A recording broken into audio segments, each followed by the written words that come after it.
If you're on Twitter, you may have seen a feature called Community Notes. This is essentially crowdsourced fact-checking. I'm not sure if it could be automated, nor am I not sure how you would automate such a thing, but regardless, another thing related to Community Notes is the gimmick account Community Notes violating people. If you look at the account long enough, you'll get quite familiar with a man who gets hit with particularly devastating community notes. While there are people who have been hit with more community notes, there isn't really anyone who's gotten more severe community notes.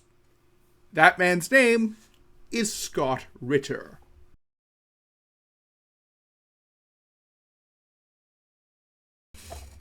Now, before I go any further, I'd like to request that if you watch this video, don't harass anyone I name in the video. If someone announces that they're having this video's subject on as a guest and you want to use this as a resource to change their mind, that's one thing. Just be polite, and if they're still committed to having him on, just drop the subject. But don't harass people who have already had him on that I name in the video, and also don't harass him either. Anyways, with that out of the way, let's get into the subject of the video, shall we?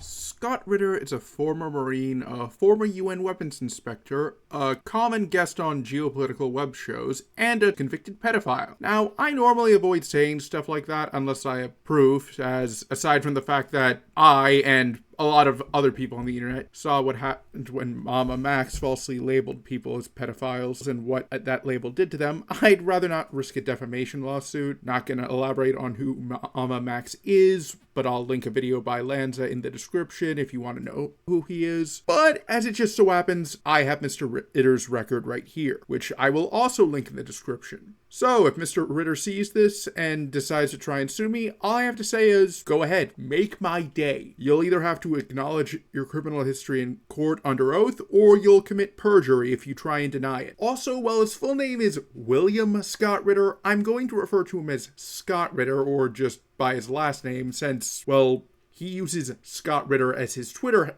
handle, so that is the name he wants people to call him. While Mr. Ritter's status as a convicted pedophile wasn't exactly a well-kept secret before recent events, a New York Times article from 2012 mentions it, it really only got to get traction after the outbreak of the Russia-Ukraine war. Because Mr. Ritter got pushed by the Russian Ministry of Foreign Affairs, a fair number of people began looking up stuff about him, and well, the rest is history. As a result, if he gets involved in an argument with someone, usually on Twitter, it's inevitable that someone will bring up his conviction. He'll deny it, although it's not like he could justify it, and he'll get community noted a good amount of the time. It's kind of like Godwin's Law, and because not only was this the sort of thing a case of life imitating art, or a meme in this case, but also because, well, I don't think I need to explain why society reviles pedophiles, it will get noticed by people who otherwise don't pay much attention to geopolitics. And while I was writing this essay, he even unintentionally exposed, pun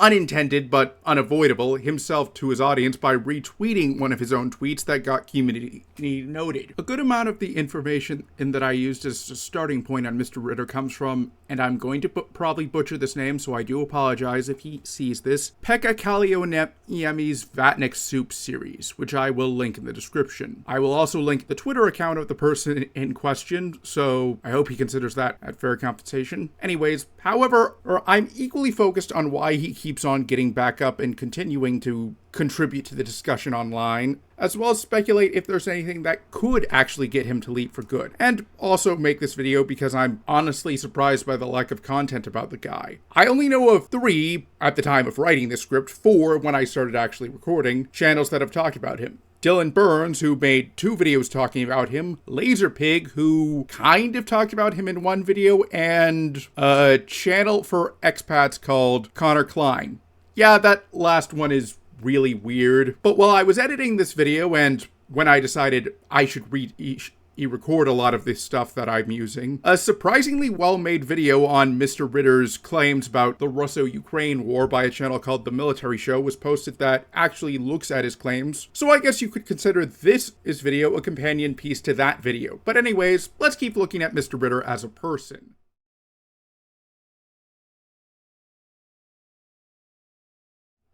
Now, Scott has kind of found himself on the anti-war and pro-Russia side of the Russo-Ukraine war, usually cited by the pro-Russian sources. He's even contributed to Russia Today. Now, it is worth pointing out that Russia Today is not only literally state-run propaganda, but it's also rated as a questionable source by the website Media Biased Fact Check. Although in Mr. Ritter's defense, and Russia Today's defense, this is the only time you'll hear me say this in regards to Russia Today, Mr. Ritter's contributions to Russia Today are opinion pieces, not articles. But still, I don't think I need to explain this, but pedophiles are probably one of the most universally hated groups of people in society. In fact, in prisons, sex offenders in general receive special hatred from most other prisoners in comparison to those convicted of other crimes. And there's also the fact that sex offenders in general have a hard time finding a job. And if you want more information on that, I'll link a paper in the description. Well, I do believe that society should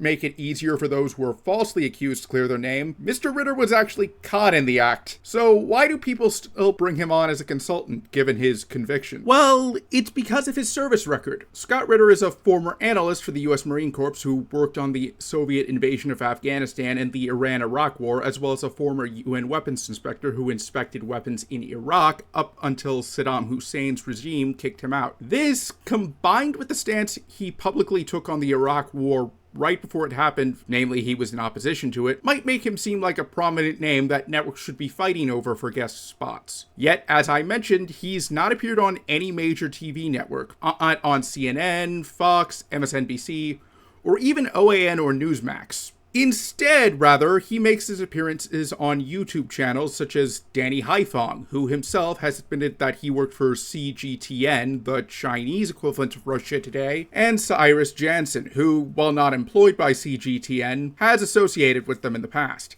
Aside from CGTN being literal state-run propaganda, much like Russia Today, they also have a rating of questionable sources from the website Media Biased Fact Check. Somewhat surprisingly, Mr. Ritter has not appeared as a guest on InfoWars. There is also one supposedly pro-Ukraine channel called The Enforcer, which cited him as a source, but I cannot show that on the YouTube side of things, unfortunately, because that channel is quite happy to file false DMCA claims against people. If you want that clip, you'll have to go watch the mega video version, which is in the description. Now, I was going to add some additional comments about some of the other channels I found that were talking about Mr. Ritter that had no ties to CGTN, but then I looked into what other channels he's appeared on aside from the two I mentioned, and I found some rather odd results. The first was a channel called Gacha Gaming, which is not dedicated to gacha games like Fate Grand Order or Genshin Impact prior to uploading Mr. Ritter's stuff, but rather the game Gacha Life. I have no idea what that game's like, so I'm not going to comment on it. The second was a channel called Lin Crochet, which was kind of all over the place. Given that both of these channels were posting stuff in Vietnamese up until a few months ago, I'm assuming it's Vietnamese anyway, since that's what Google Translate tells me, I can't help but wonder if someone bought these channels on Mr. Ritter's behalf.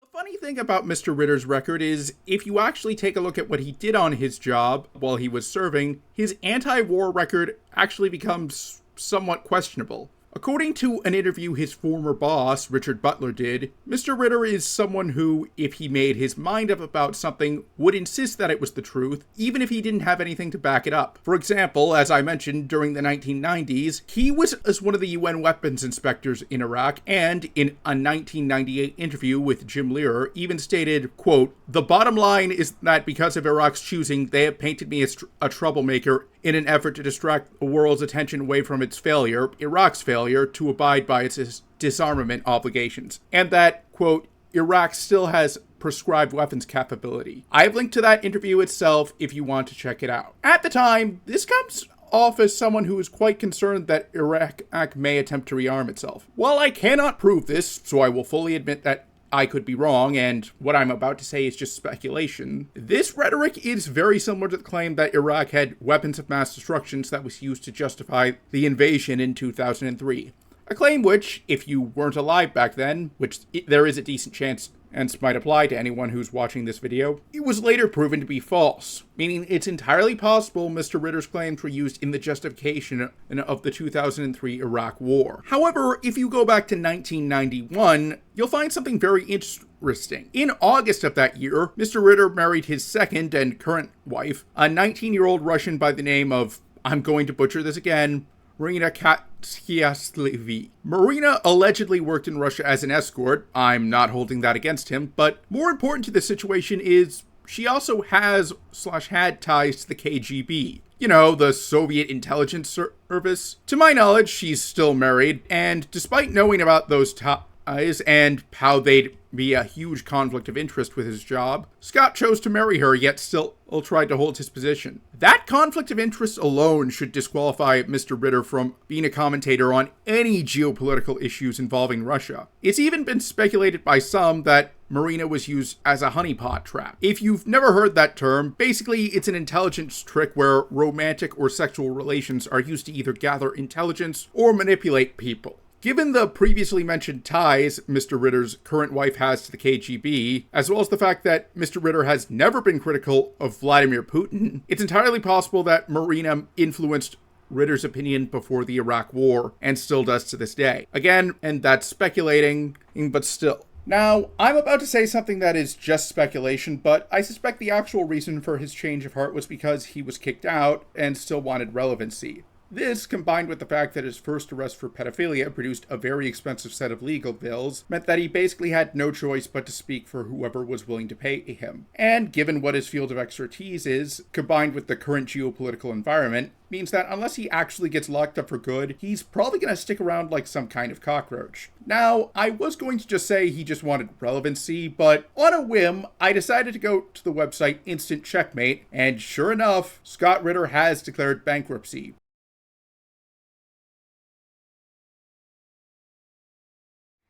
It's quite apparent that Mr. Ritter won't leave no matter how many times he gets called out. I don't think getting banned on Twitter would be enough to get him to go away, as aside from the fact that he has been suspended from Twitter before, he was doing speaking gigs before the site even existed, so it's likely he'd just find other ways. I think the best way to get him to stop speaking would be getting him called out in front of a national audience, as in have him go on, I don't know, MSNBC and bring the charges against him up. Force them out in the open in front of a large audience. And if he tries to deny those claims, bring up evidence, such as the fact that he's still listed in sex offender databases, or the testimony of the officer who caught him the second time. Something similar to what Mehdi Hasan did to Matt Taibbi when the two debated over the Twitter files. I would play a clip of that, but given that MSNBC is apparently quite copyright happy, I'll just link it in the description. That debate pretty much nuked any credibility Mr. Taibbi had left, but as I don't have any influence, I can only hope someone else takes my idea and runs with it.